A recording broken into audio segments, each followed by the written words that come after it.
Это новости экономики на Якутия-24. В студии Иван Лазаренко. Торгово-промышленная палата России обратилась к правительству страны с предложением выдавать электронные цифровые подписи граждан в многофункциональных центрах предоставления государственных и муниципальных услуг, банках и почтовых отделениях. Помимо этого, палата предлагает возмещать расходы граждан на получение электронной подписи за счет оформления соответствующего налогового вычета. А для социально незащищенных групп населения сделать оформление электронной подписи бесплатным. Также торгово-промышленная палата попросила правительство рассмотреть возможность о взаимном признании электронных подписей предпринимателей в странах Евразийского экономического союза. Это должно помочь уменьшить количество бумажного документооборота и упростить взаимодействие предпринимателей с госорганами стран Союза. На прошедшей 26 марта встрече власти страны договорились с нефтяными компаниями продлить заморозку цен на топливо на 3 месяца до июля. Это решение правительство анонсировало еще 22 марта, но требовалось окончательное обсуждение с бизнесом.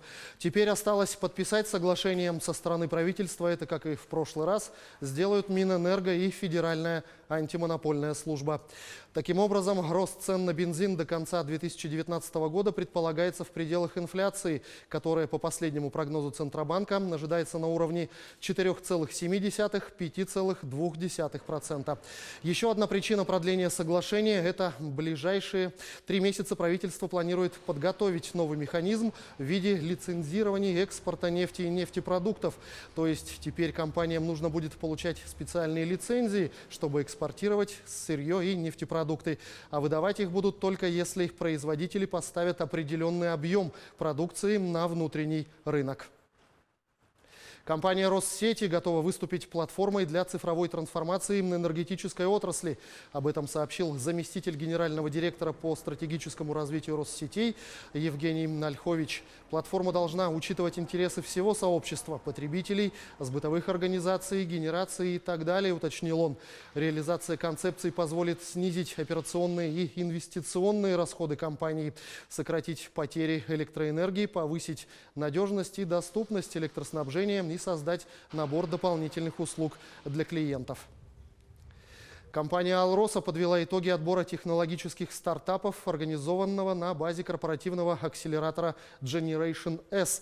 5 команд, прошедшие конкурсный отбор, смогут проработать варианты внедрения своего продукта внутри корпорации и привлечь финансирование. Для дальнейшего сотрудничества выбраны команды проектов из Москвы, Санкт-Петербурга, Екатеринбурга и Астрахани.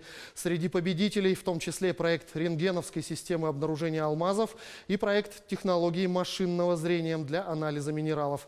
Еще 7 стартапам рекомендовано участие в рамках тендерных процедур. Отбор технологических стартапов в сфере алмазодобывающей промышленности для компании «Алроса» запущен в сентябре 2018 года. Всего за время реализации проекта заявки на участие подали свыше 250 команд из 53 городов России, Казахстана и Латвии. Рынок добычи и экспорта ископаемых останков мамонта в Якутии оценивается в размере от 2 до 4 миллиардов рублей, сообщил председатель правительства региона Владимир Солодов. Однако республика теряет миллиарды из-за незаконной продажи бивней мамонта. В Якутии находится от 85 до 90% мировых запасов бивней мамонта. Ежегодно легально добывается около 100 тонн бивней, а нелегально в 2 раза больше. Это действующий рынок без вложений в его развитие, сказал Солодов. Однако миллиардные денежные потоки идут мимо бюджета региона.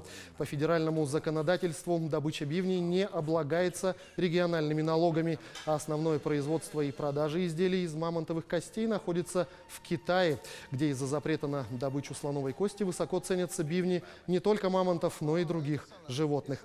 Проблема также касается сферы законодательного регулирования. В этой связи власти региона намерены внести поправки в федеральный закон о недрах. На этом пока все. Оставайтесь в курсе экономических событий на Якутия-24.